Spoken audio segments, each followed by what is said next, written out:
Welcome to the Author Blurb podcast. So today I'm speaking with Ruth Sharp. We discuss her book, The Lake Effect.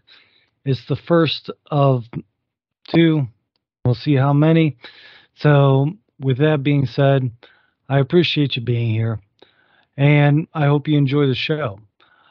I'm going to be discussing quite a bit, at least as much as I can with Ruth. It was, as always, I love the authors I talk to. It's another good conversation. And it's a conversation I think you should enjoy as well. For those watching the video, I appreciate you sticking through. You're going to be seeing changes as I keep trying to find a service that is the best option for me to provide you a video service. Other than that, the audio people, you should notice any difference as I go through and work on trying to get things settled with programs. So again, thank you. I'm trying to make this as best as I can for you. I hope you enjoy it. Leave a comment, a review, email me through the website at authorblurb.com. Those are perfect places for you to tell me things you like, things you don't like, things you'd like to see improved, or things you'd like to see added. Even if you have an author that you want to suggest that I try to reach out to, you can reach me there. And while you're there, you can also see Ruth's profile. You can see other profiles. You can find the show being aired there and links to where the show and other shows are being able to see on your favorite provider. So with that being said, again, thank you, and I'll talk to you at the end of the show. So I'm here with Ruth Sharp. Ruth Sharp has written a book called Lake Effect. It focuses on a thriller, mental illness. I mean, the reviews that I read were outstanding, but instead of me going on, like always, it's better to let the author discuss herself and her book herself. So Ruth, thank you for being here. Can you tell everybody a bit about yourself and your book so they can get to know you a little? Sure. Well, thank you for having me, Eric. So the book is, it does deal with mental illness, but it mainly is a coming of age story, and it's a little troublesome. The main character is a little troubled. So if you're looking for this overly feel good, coming of age, funny, that's probably not for you. I like to write books, and granted, I've only written one, but I like to read books that have interesting characters and that are not cut and dry, that have great discussions about the decisions that they made, the plot, how it unfolds. And, at the end of the day, I would remind readers that this is a fictional book. So while I did research on mental illness and parenting techniques and this and that, it is a fictional plot. Now, could it really happen? Sure, it could happen. There are difficult things that people go through and they make bad decisions. So, one of the hardest things about talking about the book is to not give it away. So it is an easy read. It clips along on the plot, but the characters aren't particularly likable. So if you like that kind of a book where it prompts a lot of discussion and a lot of teetering on the gray area of morality, then this is the book for you. And I'm going to hold it up real quickly before I forget. I'm holding up the book. It's called The Lake Effect: Impulse or Instinct. So, and I had a subtitle because the lake effect, there's different connotations to that. So, and it's really about the character's impulsive activities, or is it instinctual activities? So that's the discussion. I understand. Okay. So that sounds very interesting. And I'll be honest with you, when I first read, before I looked into you emailed me, I read the title, and my first thought is I grew up in Northwest Ohio where the lake effect would literally send chills down you because that's when the wind hits the water, comes down and freezes the living daylights out of you. So to me, it instantly screamed, bone chilling. Well, and I might say, and that's part of the reason why I did a subtitle, is because we don't want people to think that it's a nonfiction book about the lake effects. It's, Right. there is, connotations to that, and so, yeah, no, I appreciate you bringing that up, though. So, And what I've gotten from it is it seems like, from what I've read, from what I've heard about the book, it starts off with a girl in her teens and follows her into her early 20s.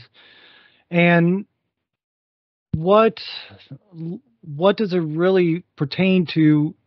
Because forgive me, I'm a little lost on it, where I understand it goes over a long span of time for this girl.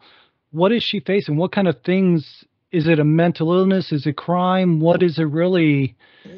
What's the well, premise of the story? the premise of the story is that her parents split up. Her mom abruptly leaves, and she's trying to deal with this. And she lives with her dad, and her dad is a very busy lawyer, and she has all these questions and all these insecurities, and it's really a coming of age story, Hmm. and how she relies on her best friend to help her through it, as kids all do. But it's really just her quest to figure out what happened. Why did my seemingly perfect family break up? And I think a lot of kids do this. They hold all of their insecurities and their feelings deep down inside of them, and at some point in their lives it has to come to the surface.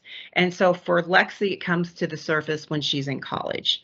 And again, I don't want to give a lot of the book away, but it is this coming of age, and it's a little dark. I'm not gonna, like I said, if you're looking for this feel good, funny, kind of story, no, it's not. And I really don't want 13-year-olds reading this, even though um, even though the main character is 13 and she ends when she's in college. And there's a little bit of a love story in there. But you just have to like interesting characters. I You really understand. do. Yeah, you have to like interesting characters. So, but All it's right. for like 20-year-olds and then it's really from 20 years old and up. All Yeah, right. but I So don't it's I don't want basically 13, 15-year-olds reading this. so basically what from what I'm gathering is the story starts off, but it's meant for older people to develop and that are developed enough to understand the consequences Yes. and everything that happens. Yes, that's Teen, that's an excellent way of saying it. Thank you. Teenagers, they might have some intelligence that would be worth it, but they're not fully mature enough to understand every bit of it, I would imagine. So Right. there's different, from what I've read, there's different factors in the book that are quite complex and quite traumatizing as well. I think I heard one situation was that Lexi, I think the character's name Mhm. was, she went through a instance, and not to give it away, hopefully, but I think I heard you in another interview say that she was raped in a situation, or one of the characters was It was a near rape. near rape. I was a near rape, and so yes, and I think that's okay to tell people. It was a near rape, and I made a decision from the very beginning that I was not going to get graphic on anything. This is about psychology. Hmm. Um, I had to go through that. It's just about teenagers getting themselves into, above their pay grade, so to speak. Right. Um, and different parenting, and where were the parents and how did that affect them going forward. And her friend had took that experience and went in a different direction, and Lexi went in a different direction. So, which I think happens all the time with kids. Right. That's why you have, oh, we were such good friends in high school or junior high, and then we got into college, and we went our separate ways. Or even if they went to the same college, sometimes Right. you're just developing. And so, but yeah, you're right. There was a near rape. All right. So Yes. how did this story come to be? I mean, what got you to write The Lake Effect and think, okay, this story needs to be told, or I just can't help myself, I have to tell this story? So I don't have a background in writing per se. I've always been an avid reader, Hmm. and so when I had a business prior to doing this, and I sold it, and then I had some extra time on my hands, and I thought, well, I think I'll go to a community college and just take a writing course, a creative writing course. And it was an assignment that was given to us. You know how English teachers will say, let's do 5 minutes of freestyle writing. And they did give us the prompt. The prompt was write about a lake where a murder had been committed, but you can't tell the reader that an actual murder had been committed. You have to kind of dance around the issue. And so that's where Lexie came about. Or maybe it's not Lexie. You've got to read the book. And my teacher says, I love how these characters are flawed. It was only a couple paragraphs, and I just thought, okay, I'm going to go with this. I kind of surprised myself, which is why I think it's good to take these sort of liberal arts courses, whether it's as a 20-year-old or as a 40-year-old or whatever, and because it forces you to use your imagination. It forces you outside your comfort zone. And so it was really a good experience. And I give my professor kudos in the acknowledgments. So, all right. Yeah. So you started off with just a few lines, then you ended up starting to write more. Where did you pull the information from? Because mental illness, I mean, it's a bundle of things going on from what I've read, that you have focus going into the story. What brought all of it together? How'd you develop it? Well, first of all, there's a couple of different ways that I think writers write. Some writers make out an outline, they have an image of what they want their characters to be doing, where they want the arc to be. And I just sort of sat down and said, okay, I want this character to be 13, 14 at the time, wherever, kind of young. And I want to show the reader, because I always want to know, well, what happened to these people, even whether it's in real life or not, what happened to these people when they were young? What happened to them into their formative years? So I started writing from that perspective. And then I was like, okay, I want mental illness. And so I researched some mental illness, and just kind of took it from there. And Dr. Google said, well, there are these certain things that are exemplified when you have mental illness. And so I kind of touched on a few of them. I didn't want it to be like a term paper where, oh, she does this, check it off. She does that, check it off. I just took a few of them and then just sort of extrapolated the plot from there. And so yeah, and the thing about mental illness which also makes it a great discussion, is that it's not always cut and dry. It's like, well, you have symptoms of being sociopath, or are you a psychopath, or what are you? And I had a psychologist read it. And she gave me this big, and it wasn't finished at the time, but the majority of it was done. And she said, well, I think maybe it's this, and I think maybe it's that. And she really enjoyed reading it. So that was also like, okay, this is good. Maybe I'm on the right. I just want it, again, to be full of discussion.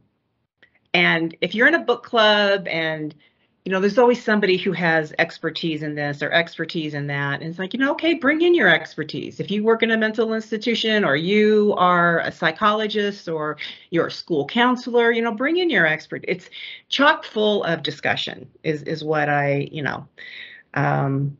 so that's kind of what I did. I did some research and then let the creativity stem from there. All right. So from everything I've heard, used to be called a pantser. Now they call it a discovery writer. Oh, really? I did not know that. Okay. Yeah. So when I first wrote my first book, I kept hearing everyone call it a pantser. You're writing by the seat of your pants. Right. By the time I finished my third book, it was you're a discovery writer because you're discovering. And I'm sitting there going, so basically it's the same thing, except for it doesn't sound as crude, I guess. Right, that's a good way of putting it, yeah. But yeah, I mean, yeah, you write the same way I do, where you like to know, you have an idea of the story, but it's what's coming makes the exciting. Which, from what I've heard, a lot of great writers do the same. So how was it when you were writing the story? Was there a lot of emotional coming out? Did you bring stuff in from your past? put a little bit of yourself into any of the characters, anything like that? Well, a little bit. In some of the lighter moments,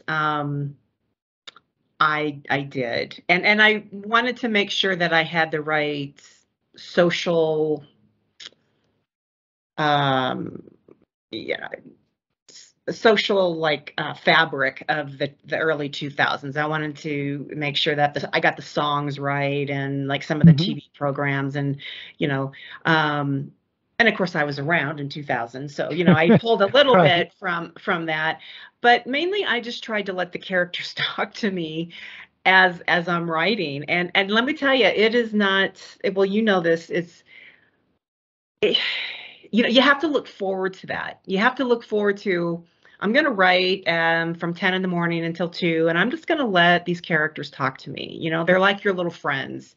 And so that's kind of what I did. And I just, somehow I weaved it all together, and I don't know. I don't even know. I try not to get off on a tangent and ramble on these types of questions because I really just don't know what to tell you. It's just I just sat down and I started writing, and I thought, oh, this would be a good thing to have them happen. And but I will tell you that I originally started out wanting to vacillate between the younger version of Lexie and the older version, and then it became too difficult. I mean, this is my first book, and Right. my writing coach said, I'm glad that you kept it to when she was young. So, and also what that does is that it makes it ripe for a sequel. And that's what I was going to ask you as well, is if you're planning on going into a sequel or making this a multi-series book. Well, probably won't make it a multi-series, but I do want to write another one because there's a lot of questions that are the main questions of what happened to Lexie and her parents, that gets answered. But she's only 22, 21 when the story ends. There's still a lot that she has to work through, and it was a good place to stop the book. Now it's just a matter of how do I want to proceed from here, All right. So, yeah. And I think, if I'm not mistaken, this takes place in a small town in New York somewhere. The The Catskills. the Catskills. The Catskills, yeah. And I don't know. Again, I don't know why I picked that. I didn't. I'm from the Midwest originally, and I just didn't want it to be in the Midwest. I didn't want it to be in Denver, and I just picked this. I don't know. Anyway, I was gonna fly out there and get a good feel for the city. Hmm. But then COVID hit, and I had to cancel my plans. So I was looking forward to, getting all the five senses by going up there. But so maybe this time I can do that. I understand. So it's a small town, from what I remember hearing. What was it that made you decide to put the setting in a small town? I mean, usually there's one of two reasons. I see a small town as if you're trying to bring out I guess, a sense of closeness, or people set them in big cities so that they have more diversity to choose from. And people don't really question roads and streets in big cities as much, from what I've noticed. Yeah. Yeah. Well, and why did I set it in a small town? I guess in the back, now that I'm answering the question, is I just wanted it to not clutter my mind with, well, we need to incorporate big city things. And maybe that's my inexperience of being a first-time writer. I just kind of wanted to keep it simple. And I grew up in Omaha, which is not a super small town. I mean, it was small in comparison to New York or, all those cities in Ohio. And so I kind of knew that it's the idea that everybody knows each other and that Hmm. you get a little bit of a false sense of security. I do think that there are small towns, and then there are small towns. There are small Right. towns where it's really healthy and people kind of help raise each other. And then there are small towns where it's very catty and it's not healthy and you just can't wait to get out of there. This was sort of in the middle. I didn't talk a lot about um, the town itself. And so again, I think in the next book, I might delve into that again. Again, I'm a first time writer, and I'm sure it's not perfect, but again, I just wanted it to be a good discussion, and I think I did. I think I nailed it, quite honestly, if I may say so myself. Well, I was going to say from the reviews, it looks like they're all 4.5 to 5 reviews for the most part. There's one that I think somebody put a review but didn't leave a remark, so you don't know if it's accidental or. I always figure if you leave a 1-star review and you don't put anything down, you mistakenly rated the book. How about we just go with that? Well, it could have been, but this book is not for everyone. Right. It's not. My sister started to read it, and she said, I just don't, because it was right at the beginning of the pandemic, and I think she just didn't want to let herself go there, and I get that, and it's Right. she's a good sister, other than that, but so I get it. It's all good. I understand. And yeah, I mean, if one book was for everybody, then that would be a weird market. We'd have no discussion. Exactly. Yeah. Yeah. So since this was your first book, while writing it, what kind of emotions or what kind of feelings did you have as writing it? Because writing a thriller, I know, like my first book I wrote, it drew a lot of different emotions as I wrote it, to bringing out all these different moments of excitement and different moments of fear and sadness and all the different things that occur in the story. What did your book bring out while you were writing it, if anything? Well, what it brought out was, and what I learned from it was, you need to sit down and just do it. You can think about these and scheme in your head, but since you are a pantser or discoverer, you need to just sit down and do it. And Right. you need to stop whining about it. You need to stop procrastinating. And that's why I hired a writing coach, because she kept me on track. I had to Mm-hmm. have 10 pages to her every Wednesday, and you get that constant feedback, and it was well worth the money. Um, and then to see it all kind of come together, because I think, as you know, when you write, you'll think, oh, this is a great sentence, or this is a great paragraph, and I really want to use this. And then Right. sometimes you have to cut those and edit those out. But Mm-hmm. I did have to do that on some of them. But there was this whole section of the book that I had written, and I really wanted to incorporate it into it. And I did. I was able to get that all in there.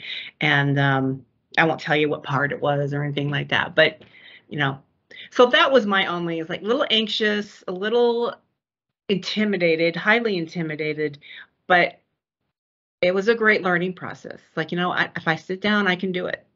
Right. Yeah. And I've always said that everyone has a story. It's just the issue if you have the drive to actually sit down and write that story. Because, I mean, one way or another, good or bad, everybody has a story. It could be a junk story, but I mean, my 4-year-old tries to tell me a story every day, it seems like. Oh, sweet. So, but with that, what else? I mean, what else did you learn? What kind of mental illnesses did you actually look at that you either did or didn't put into the book? Because right now, mental illness is a big topic that a Mhm. lot of people are addressing. What is it that you used as a basis or went off of for your book? There was schizophrenic, there was schizoaffective disorder, and then there was just your psychopath, sociopath. And it really kind of comes down to, because like schizophrenia is an imbalance in the brain. I do know Okay. that. And I didn't want it to be more like that. I wanted it to be a little bit more subtle. But I also didn't want it to be real preachy, and I didn't want to come across as the expert. I just said, this is the signs. Mm-hmm. And, I do address the actual labeling of this towards the end of the book. But that's from the character's perspective. And again, this is a fictional book. It's not a nonfiction, but those were kind of the ones that I vacillated between: sociopath and psychopath. And without getting off on a tangent, there is a lot of evidence that childhood trauma affects your DNA. And you think, well, you're Okay. born with your DNA. And there's a doctor, a pediatrician, her name is Nadine Harris Burke. She did, I think, or Burkus, she did a TED Talk on this, on how, it's a long story, but in the 90s, she got a bunch of kids together and she started noticing a pattern that when you have like one or more childhood traumas, and it could be not just that you were hit or that your parents are divorced. I mean, it's an accumulative thing. It's where you're constantly in this fear mode. Am I going to fight or am I going to flight? And when you're small like that and it's continuous, it changes the malleable part of your DNA. It's a fascinating read. And ironically, I had not known about that prior to writing the book. And I'm not saying, oh, I was so, was so forward thinking. It just kind of happened that way. But haven't we always known that childhood trauma affects the decisions that you make going into adult life? Well, yeah, Yeah. So that I will agree. So changing the DNA, I really don't have a clue of that. To me, that has the malleable part of the DNA. Okay. There's a malleable part, and there's a technical term for it, and I don't want to get it wrong, but I understand. Yeah, but it's a malleable, but it can also be fixed too, right. Basically with love and support. So right. Anyway, again, I don't want to get off on a tangent on that, but I understand. Lexie did go through childhood trauma, so. Right, and yeah, I mean, that is something that I think everybody's always known is any traumas if you go through trauma as a child, as an adult, different things, those things will come and affect your decision making. I mean, I can tell you people I grew up with in the same town, same settings, all this, and you would imagine that if it was all about nature, then we all should be turning out close to the same point where that wasn't the case. And I did grow up in a small town where literally if I did something, one of the people would yell at me, you better get home or stop doing that or I'm going to tell your mom or things like that. I mean, where everybody knows everybody. Yeah. So it's either stop doing that or your mom's going to whoop your butt or, I mean, just different things. And believe me, growing up, I did a lot of stupid things. And I can honestly say, out of everybody I knew growing up, the only person I was ever afraid of was my mom. She's the only one I know that could just wail on me and I couldn't do anything about. And in a small town, if your mom's wailing on you, everyone knows you screwed up. So because it's the moms that talk, right? Yes, typically. Yeah. Exactly. Yeah. So with that, I do see where you're coming from, the different effects and things like that from at least what I grew up seeing. So let me ask this as well. So we know Lexie is the main character of the book.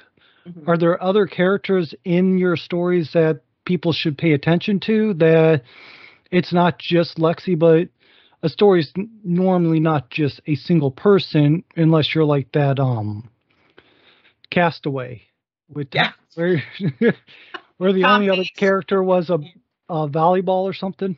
Wilson. Yes, Wilson. Well, and and that's a great point. Tom Hanks or the producers, the directors made another character, out of Wilson. But no, there's basically five characters. And it's Lexie and her mom. Everybody wants to know about the mom. And so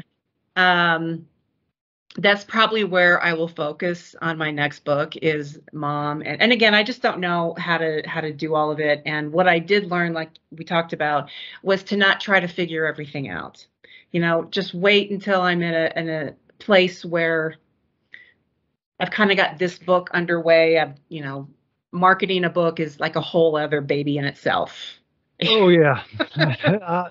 I know well enough. I have to get back into my marketing. I shut everything down just so I could pay attention to the podcast. But yeah, I mean, it takes a lot in between, what is it, BookBub, Amazon ads, everything. It is a large portion that people don't think about that authors do deal with, especially self-published authors. And I believe a lot of traditional authors now are dealing with their own marketing as well. So, I mean, people think, oh, you write a book, you throw it out, and then everybody just buys it. No, if That would only. be, yeah, that would be great. Not the case, though. No, and it's, I don't know about you. Sounds like we're a little kind of on the same page with that. I can really only focus on one thing. And they say that you should start writing your book, your next book, right now. And I'm like, I'm sure you're right. But I also don't want to just throw something out, Right. especially since people, if they are going to be vested in this, if they are going to be vested in Lexie and want to know what's going on, I don't want them to be disappointed in the second book, So Right. anyway, I get what you're going with that, but Right. yeah, there are other characters, and everybody wants to know about the mom. So Okay, so the second book's going to be bringing a bit of focus on the mom, you thinking? I think so, yeah, and I want to know. So what about I the want to first know book? what happened to the mom. Like we're all learning this together, which I think is kind of exciting. Right. Yeah. So what about the first book? Is the mom you said the mom and dad split and the mom just disappeared is what you said, if I'm thinking right? She did, and again, I don't want to give too much away, and I know you're Right. not asking for that. I'm just, yeah, the mom is integral to just, Dr. Phil always says the most important person in a child's life is the same sex parent. The same, yeah. So for girls growing up, the most important relationship is their mom. For men growing up, for boys growing up, it's the dad. And Right. yeah, I get that. Oh, I mean, and he's not saying that the other parent doesn't have any right. influence, but of course they do. So in Right. fact, it's probably important for women to see that men are good men, that Yep. my dad treats my mom right. I need to find a man who will treat me right. And boys are like, well, I need to respect I respect my mom. I'm going to respect my wife, and et cetera, et cetera. This goes down a whole rabbit hole of Right. And I agree with you parenting there and too. stuff. Yeah. Right. And again, that could be a whole nother show and conversation altogether. Right. Right. So with that, it sounds like it's a very interesting, intriguing book. It sounds like the lake effect is something that people should look into, should get, especially if they love. Now, is it a crime thriller, a suspense, or how do you actually label this? Well, that's a great question. Psychological thriller. It's kind of a mystery, but it's not a mystery like, oh, there was a murder and who did it in which room and with, which weapon and, the Clue. yeah, clue. And it's not like that, but it is like, okay, what's going on here? And it has a twist at the end, I'll be honest with you. So I personally like twists. But to answer Right. your question, I think that's been labeled as a psychological thriller, women's fiction. Somebody told me it was more of like a new adult genre, which is for 20-year-olds. They're like grown up, but not quite adults yet. Somebody told me it was a contemporary women's fiction. Mainly probably because the characters are not particularly likable, but they are Right. interesting. So we kind of move it around, I'll be honest with you. But I did not write this book. I think it's important to note, oh, I'm going to write a thriller. I'm going to write a women's psychological. I just wanted it. I guess I did think, well, I have boys in it, but I'm a woman, so I can identify with girls, so I made the main Right. character a girl. That kind of makes sense. Right. But I didn't go into it thinking I'm going to write this kind of a genre or that kind of a genre. I just knew I wanted it to be fiction, and I wanted it to be have flawed characters, and I wanted it to have good discussion. So Now, when you're saying flawed characters, so to me, any character that is believable has flaws, because nice. the perfect character is annoying as hell. Excuse me. Is I think I can get away with not bleeping that word, but the perfect, when you read a character that's just immaculate, perfect, there's nothing wrong with them, you're like at first, oh wow, look at them, fantastic. Then it's like, well, this is annoying. I don't have any real expectations of this person because the perfect person is supposed to do everything right. They know what they're doing. It's the people's with the flaws. Most stories I've read, I found that the people with flaws tend to be the type of people that you really are drawn into. Good, bad. Like my characters, he's very caring, the main character is very caring, very attentive towards his friends, the ones close to him, but everybody outside, he's considered a monster to. So he obviously has flaws. Mm-hmm. What flaws are you saying that your characters have that you're looking at? Because like I said, any character without flaws is definitely not somebody that's worth listening to or reading about. Well, and it's funny that you mentioned that about the perfect characters, because the person who told me, and it was a book buyer for a small bookstore, and she read the book and she said, it's a new adult genre, in her opinion, because people in their 20s and stuff people are tired of reading about the Nancy Drews of the world, if Right. you know who Nancy Drew is, and I the do. hard, yeah, Yep. and all of those where they, everything is perfect. And I said, well, that's good because my character is flawed. And again, Eric, I don't want to, give away the book, but I mean, she's kind of, the way my husband said it was, and this is true, Lexie is a little too big for her britches, Which most teenagers tend to be. I And, remember. yeah, and this book is not up my husband's alley. So, I mean, he's going to look at it with a little bit of skepticism, like, I would never read this. This is just that. I'm like, okay, you're going to read it. And you're going to give me your feedback. And of course, he's right. Lexie is a little bit too big for her britches, and she doesn't have the parental support there. And she just kind of punts. And sometimes when you punt, you really fumble. So those are what I mean, flaws. And the dad is like a typical kind of dad, he pays the bills, he loves his daughter, but when you're a trial lawyer, and it's just, again, I just don't, they're flawed in kind of I think people are going to be able to relate to them. All right. So again, not a book for young kids. So I really like 18 and older to read this. And I always try to say that on every podcast.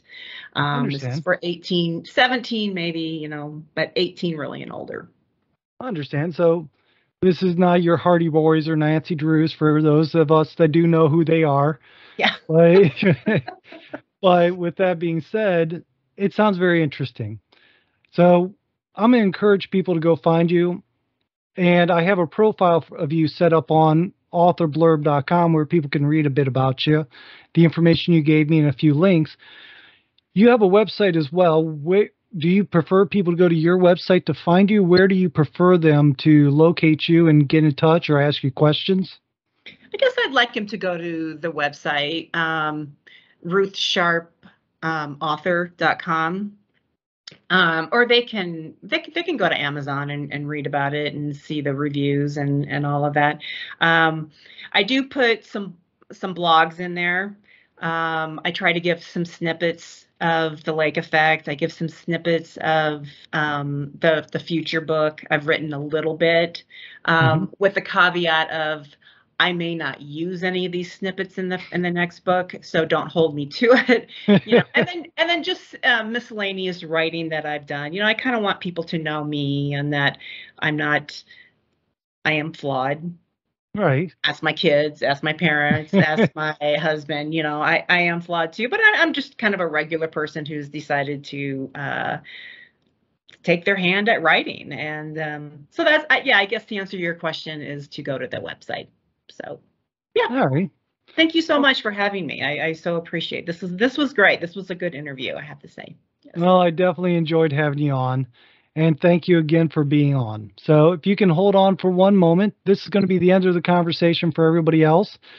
And once we're done, we'll talk. And again, I do appreciate it. Okay, well, thank you. So there was our conversation. I thought it was a good conversation. Like I said, my conversations with almost every one of my authors that I speak with are just phenomenal. I learn a lot from them, and I enjoy the conversations very much. I hope you do as well. So, after listening to Ruth, you can always go to her website. All the notes are in the show notes. You can go to the profile that I have set up for her and all the other authors that's been on here in case you want to find them at authorblurb.com. While there, like I said at the beginning of the show, shoot me an email. Tell me what you like, what you don't like. Leave a review on where you're listening to this. Anything to help me understand what I can do to make things better for you or what to keep working on that you do like is well appreciated. So thank you again. I hope you go to the site, look around, see some of the other guests, see some guests coming up that you might not have heard yet. Find your next favorite author. They're out there. I'm going to help you find them. And until then, I'll talk to you soon. Thank you.